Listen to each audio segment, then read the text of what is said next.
ரோமருக்கு எழுதின நிருபம் 8ஆம் அதிகாரம் 15வது வசனத்தில் எழுதப்பட்டிருக்கிறது. அந்தப்படியே வாசிங்க. ரோமர் 8:15 சத்தமா. அந்தப்படியே திரும்பவும்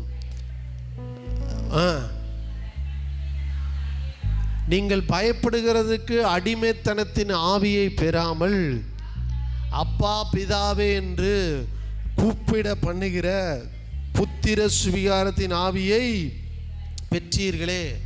மரண பயத்திலிருந்து, பயத்தின் அடிமைத்தனத்திலிருந்து தேவனுடைய வார்த்தையாகிய வேதம் சத்தியம் உங்களை விடுதலையாக்குகிறதா இருக்கிறது.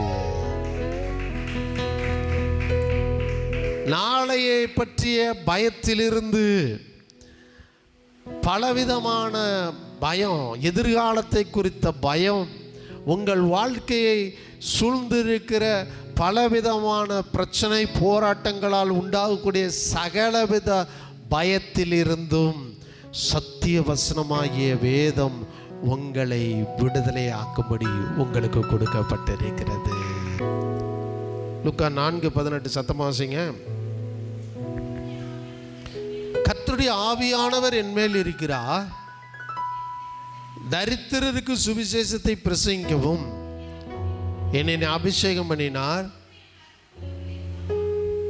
இருதயம் நறுங்குண்டவர்களை குணமாக்கவும், சிறைப்பட்டவர்களுக்கு விடுதலையும், குருடருக்கு பார்வையும் பிரசித்தப்படுத்தவும், நொறுங்குண்டவர்களை விடுதலையாக்கவும். நல்லா கவனிங்க. சாத்தானுடைய கட்டுக்கள் அதுதான் உங்களை சிறைப்பிடித்திருக்கும்.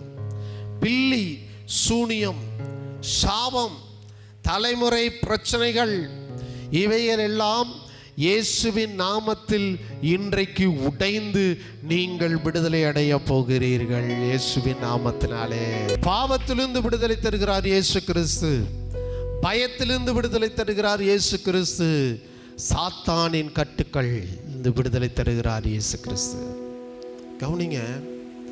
சாத்தானுடைய கட்டுகள் சிறைப்பிடித்து வைத்திருக்கும். சில பேர் பில்லி சூனியம், மந்திர தந்திர எந்திரங்கள், இதனால அநேகர் சாத்தானால் சிறைப்பிடிக்கப்பட்டிருப்பார்கள். சில குடும்பங்கள், சில அவங்களுடைய தொழில், உங்கள் தொழில், உங்கள் குடும்பம் சாத்தானுடைய மந்திர தந்திர எந்திர ஏவல் பிசாசுகளால் கட்டப்பட்டு இருக்கிறதா?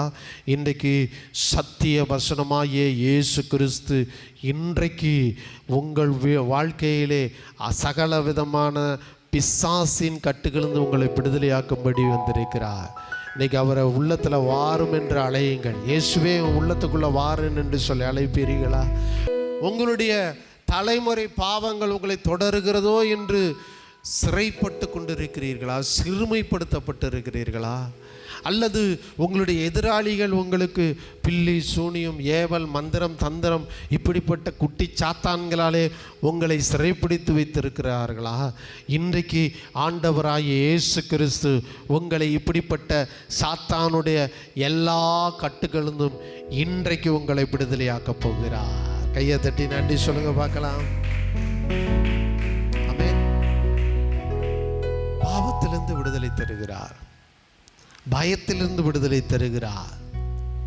அது மாத்திரல்ல, சாத்தானுடைய கட்டுகளிலிருந்து விடுதலை தருகிறார் ஆண்டவராய் இயேசு கிறிஸ்து. அடுத்து 4ஆவதாக இதிலிருந்து விடுதலை தருகிறார் என்றால் கலாத்தியர் எழுதின நிருபம் 5ஆம் அதிகாரம் 1 வசனம். கலாத்தியர் எழுதின நிருபம் 5ஆம் அதிகாரம் 1 வசனம். ஆனபடியினாலே நீங்கள் மறுபடியும் அடிமைத்தனத்துக்கு உட்படாமல் கிறிஸ்து நமக்கு உண்டாக்கின நிலை கொண்டிருங்கள். நல்லா கவனிங்க. மனித அடிமைத்தனம், மனிதர்களுடைய கட்டளைகளாகிய அடிமைத்தனத்தை பற்றி இங்கு குறிப்பிடப்பட்டிருக்கிறது. சடங்காச்சாரங்கள் உங்களை அடிமைப்படுத்தி கொண்டிருக்கிறதா? மூட நம்பிக்கை உங்களை அடிமையாக்கி வைக்கிறதா? மனிதர்கள் உங்களை பயமுறுத்தி அடிமைப்படுத்தி வைத்திருக்கிறார்களா? இல்லை.